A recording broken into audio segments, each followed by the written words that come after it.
Shame, shame, shame on these men. Shame on them as sons. Shame on them as brothers. Shame on them as students. Shame on them as citizens. Shame on them as human beings. And shame on them as future potential husbands or fathers to someone. Shame on them. Women's month के दौरान भारत की national capital में एक पूरे देश में मनाए जाने फेस्टिवल के दिन की ओकेजन में आपने एक औरत के साथ, एक टूरिस्ट के साथ, एक ह्यूमन बीइंग के साथ वो किया जो आप कभी नहीं चाहेंगे कि आपकी घर की किसी भी औरत के साथ कोई और करे बाहर का। और फिर आप अपने आप को सभ्य बोलते हैं और आप जगह जगह जाकर लिखेंगे proud to be Indian, proud to be from this tradition, proud to be this, proud to be that, खोखली शान के बारे में बातें करेंगे। तभी मैं बोलती हूँ कि अंदर जाइए और चीज़ों के बारे में सोचिए, इंट्रोस्पेक्ट करिए कि आप क्या है। डेफिनेशन से, लेबल से, फेक सुपरफिशियल प्राइड में मत फंसिए। कुछ बुरी मेमोरीज हैं मेरी भी होली के साथ, इतनी बुरी नहीं जितना यहाँ पे इस एग्जाम्पल में हुआ, थैंक गॉड। लेकिन दिमाग में यही आता था, ऐसा लगता था कि आप बाहर जा रहे हैं तो आप अपने आप को जैसे कि एक मैदान में एक्सपोज कर रहे हैं, खुला छोड़ रहे हैं without any kind of protection. और ये जबकि एक फेस्टिवल का दिन है जिसको सारे इंडिया में सेलिब्रेट किया जाता है, इसमें फैमिलीज भी सेलिब्रेट करती हैं, बच्चे भी सेलिब्रेट करते हैं। इस जापानीज वुमेन टूरिस्ट जो हमारे देश में, हमारा देश किसी रीज़न से देखने आई होगी, वहाँ का शायद आर्किटेक्चर अच्छा लगता हो, शायद वहाँ के लोग, शायद वहाँ का खाना, शायद वहाँ के कलर्स, शायद वहाँ के फेस्टिवल्स, शायद वहाँ के कपड़े, शायद वहाँ की स्पिरिचुअलिटी। अब क्या वो मुड़ के कभी भी आना चाहेगी? वो ट्रॉमा कैरी करेगी इंडिया के नाम का और होली के नाम का पूरी ज़िंदगी। कोई कोई जगह ये भी सुनने को मिला है कि शायद ये कोई पुराना वीडियो हो। क्या फ़र्क पड़ता है? Who cares? पुराना था लेकिन पुराने में भी किसी के साथ ये हुआ था, और नया है तो भी उतनी ही शर्म की बात है। दुख है लेकिन उससे भी ज़्यादा शौक है, और उससे भी ज़्यादा है गुस्सा उसके ऊपर जो नहीं देखना चाहती मैं, और जो नहीं देखना चाहते बहुत सारे लोग, लेकिन जिसकी झलक बार बार उन्हें मिल ही जाती है किसी ना किसी तरह से। ऐसा वीडियो जिसने एक बार फिर से ना सिर्फ इंडिया को शर्मसार किया है बल्कि एक पर्टिकुलर जेंडर को भी शर्मसार किया है। और बहुत सारे लोग जो किसी ट्रेडिशन में, किसी फेस्टिवल में मान्यता रखते हैं, उसको सेलिब्रेट करते हैं, उसका मज़ा लेते हैं अच्छी इंटेंशन से, उनको भी शर्मसार किया है। I'm talking of the molestation of a Japanese, once again Indian capital में, भारत की राजधानी में, होली के ओकेजन पर, होली के नाम पर एक ग्रुप ऑफ यंग मेन से, जिन्हें यंग या मैन कहलाने का कोई हक नहीं है, वो एनिमल्स भी उन्हें कहलाने का हक नहीं है, क्योंकि एनिमल्स भी बहुत सुकून देते हैं, प्यार देते हैं, वफा देते हैं, जंगल में भी रहते हैं तो वो एक नेचर के रूल्स फॉलो करते हैं। लेकिन इस तरह के इंसान कहीं के रूल्स फॉलो नहीं करते, ऐसा लगता है कि वो कहीं अलग ही किंगडम से आते हैं, some kind of kingdom of hell. 2 ही दिन पहले मैं एक ऐसा वीडियो डाल के चुकी हूँ on the occasion of international women's day, जो वीडियो शायद बहुत सारी women, specially so called modern women and even modern main and बहुत सारी फेमिनिस्ट को पसंद नहीं आए, क्योंकि एक तरह का वो कटाक्ष है जिस पे रोशनी डालने की ज़रूरत है, जिससे लोग इंट्रोस्पेक्ट कर पाए, जो थॉट प्रोवोकिंग हो। ऐसी बात अपने इस वीडियो में की थी जहाँ मैंने बोला था कि जो कंप्लीट वुमेन और वुमेन ऑफ सब्सटेंस की सब बात करते रहते हैं, उसका मतलब क्या होता है? किसी भी तरह की भीड़ का हिस्सा बनना उसका मतलब नहीं होता, चाहे वो भीड़ हो ऐसी मानसिकता की जो कि रिग्रेसिव है, जो कि दकियानूसी है, चाहे वो भीड़ हो ऐसे थॉट प्रोसेस की जो कि सो कॉल्ड मॉडर्न है, फेमिनिस्ट है। कोई भी भीड़ चाल जो हमारी सोच पर, रैशनल पर, प्रैक्टिकलिटी पर, कॉमन सेंस पर, एम्पैथी पर, जजमेंट पर, विजडम पर पर्दा डाल दे, वो हमें गुलाम बनाती है। जब ये भीड़ चाल एक तरह से होती है तब ज़्यादातर वो जो भेड़ चाल में फंसे होते हैं उनका नुकसान करती है, इल्यूजन में रखती है। लेकिन ये जब भेड़ चाल एक बहुत एक्सट्रीम तरह की हो जाती है तो वो बाकियों का भी बहुत ज़्यादा फिजिकल तरीके से, मेंटल तरीके से, मटीरियल तरीके से नुकसान करती है। और यही भेड़ चाल का प्रूफ होता है बार बार जब इस तरह के मेन मिल जाते हैं जो विमेन के अगेंस्ट किसी भी तरह की वायलेंस करते हैं, चाहे घर में या घर के बाहर। जो एक पंचायत का हिस्सा बन जाए तो वो खप पंचायत कहलाती है, जिसमें विमेन के अगेंस्ट इनजस्ट सर्मन्स पास किए जाते हैं। जो एक गुट की तरह बन जाए तो मोर्चे निकालते हैं शहरों में कि ये मूवी बना दी, वो मूवी बना दी, ऐसा दिखा दिया हमारी सभ्यता के अगेंस्ट, वैसा दिखा दिया। या वैलेंटाइंस डे गलत है, या लोगों को कपल्स को पार्क्स में मारते हैं, या फिर वो एक गली में इकट्ठे हो जाएं किसी फेस्टिवल के नाम पर तो गुंडागर्दी करते हैं, वहाँ से आने जाने वाली लड़कियों की, औरतों की ज़िंदगी हराम कर देते हैं। क्या फ़ायदा ऐसी भीड़ का हिस्सा बनने में, जो भीड़ का हिस्सा बन के आपकी sense of right and wrong, आपकी सेंस ऑफ जो ह्यूमैनिटी है, जो सभ्यता है, जो आपको सभ्य बनाती है, सिविलाइज सोसाइटी का पार्ट बनाती है, वही खो जाए। वही लोग बाद में बोलेंगे कि हमारे देश की कैपिटल को rape capital of the world बोल दिया, कितना गलत है। वही बोलेंगे कि हमारे देश के सारे मेन को बदनाम कर दिया। वही बोलेंगे कि हमारे देश के ट्रेडिशंस को, हमारी सभ्यता को, हमारे फेस्टिवल्स को बदनाम कर दिया। वही बोलेंगे कि ऐसी ऐसी डॉक्यूमेंट्री बन गई, ये बन गया, फलाना बन गया, इसको बैन कर देना चाहिए, या ऐसी किताब लिखी गई है जो हमारे देश की सभ्यता के अगेंस्ट है, हमारे लोगों के अगेंस्ट है, उसको बैन करना चाहिए। वही लोग जो खुद के अंदर नहीं देख पाते, जो खुद के थॉट्स, खुद के बिहेवियर्स, खुद के एक्शंस, खुद की 5 सेंसेस पे ठीक कंट्रोल तक नहीं कर पाते, वो सब बाहर के लोगों को कंट्रोल करने की कोशिश करते हैं। और ऐसा ही एग्जाम्पल है इन मेन का जिन्होंने ये हरकत की होली के नाम पे with a Japanese tourist women, एक असहाय हेल्पलेस वुमेन।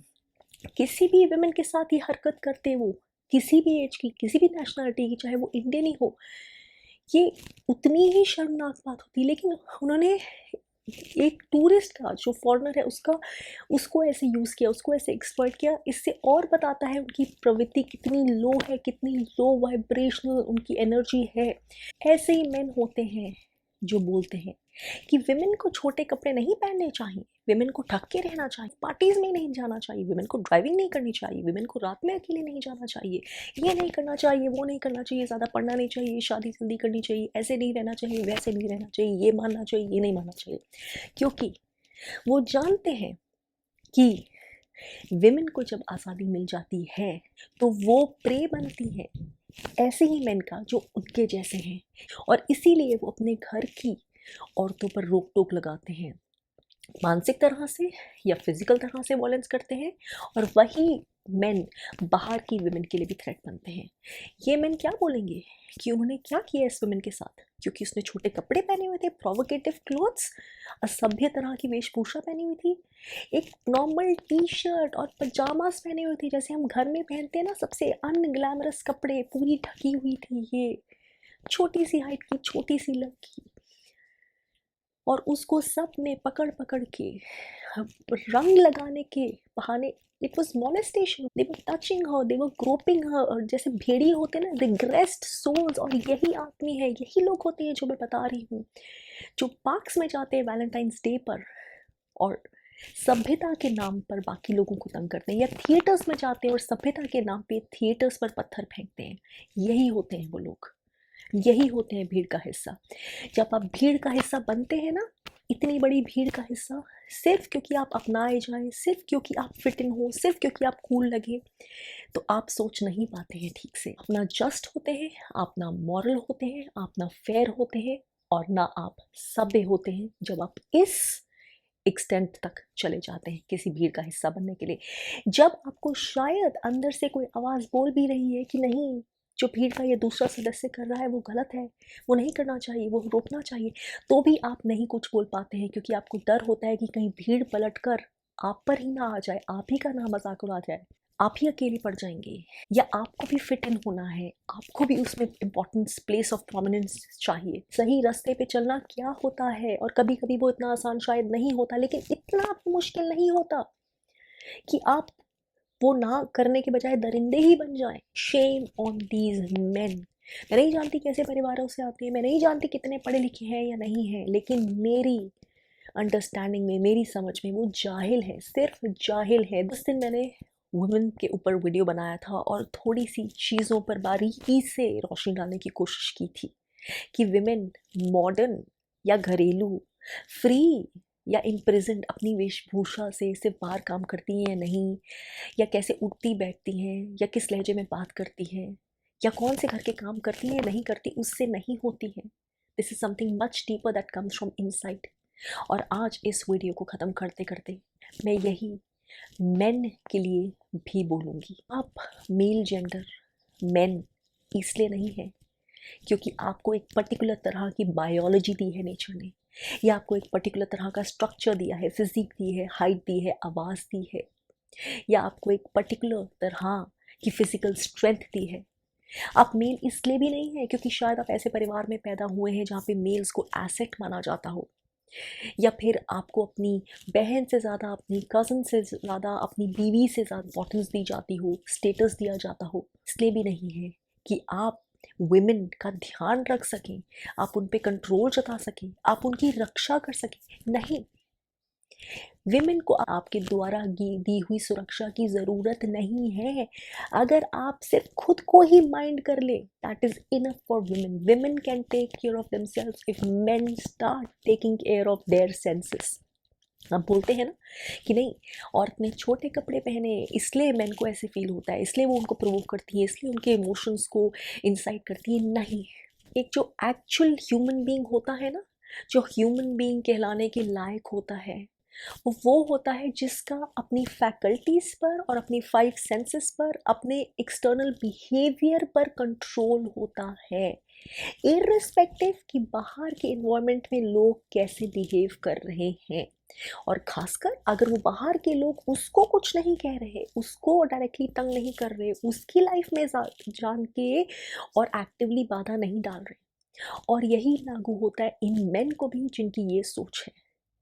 नहीं, विमेन ने ऐसे कपड़े पहने या नहीं पहने, विमेन बाहर वॉक कर रही थी रात के टाइम या बाहर अकेले ट्रेन में जा रही थी रात को, इसलिए नहीं आप उनके साथ वो करते हैं जो आप करने को जस्टिफाई करते हैं। आप इसलिए वो करते हैं क्योंकि आप वही हैं सोच में, क्योंकि आप अपनी एनर्जी पर, अपने थॉट्स पर, अपने बिहेवियर पर कंट्रोल नहीं कर पाते हैं, क्योंकि वो आपने सीखा ही नहीं, उसकी क्षमता, उसकी काबिलियत आप में है ही नहीं। आपको थॉट भी नहीं आया कि ये आपकी जिम्मेवारी है विमेन की रक्षा करने के लिए, नहीं, अपने आप को संभालने की। ये जिम्मेदारी आपकी है, ये रिस्पॉन्सिबिलिटी आपकी है, ये पावर आपको इनकलकेट करनी है। कोई विमेन आपके सामने कैसे भी कपड़े पहनकर आए, कोई विमेन आपके सामने पी कर भी आ जाए और आपको टच करके प्रोवोक भी कर दे, क्योंकि वो शायद अपनी सेंसेस में नहीं है, तब भी आप में इतनी सेंस, आप में इतनी क्षमता, आप में इतना रिस्ट्रेन, इतनी काबिलियत होनी चाहिए कि आप वापस पलट के उसका फ़ायदा नहीं उठाएं, क्योंकि this is the right behaviour for any human being. अपने गलत बिहेवियर को, अपनी गलत डेविलिश प्रवृत्ति को जस्टिफाई करना किसी और के किसी बिहेवियर से, किसी और के पहनावे से, ये लोएस्ट ऑफ द लोएस्ट जो है एनर्जेटिकली ना, सिर्फ वही इंसान करते हैं। सालों साल पहले का भी मुझे याद है, जब मैं काम करती थी घर के बाहर, तब भी जब भी होली का फेस्टिवल आता था तो मुझे मन करता था कि मेरा ऑफ हो या उस दिन कोई काम नहीं निकले, क्योंकि मैं फ्रीलांसर भी थी और एक समय पर मैं हॉस्पिटैलिटी इंडस्ट्री में भी जॉब करती थी, जहाँ पर हर दिन सबका ऑफ नहीं होता। तो हमेशा मुझे मन करता था, चाहे मुझे रिक्शा से कहीं जाना पड़े या बस लेकर जाना पड़े, वो मेरे लिए टॉर्चर होता था। होली के दिन बाहर ना जाना पड़े और कोई भी एक्सक्यूज़ बनाकर घर पे ही बैठा जा सके, यही मेरी सबसे टॉप प्रायोरिटी होती थी। क्यों?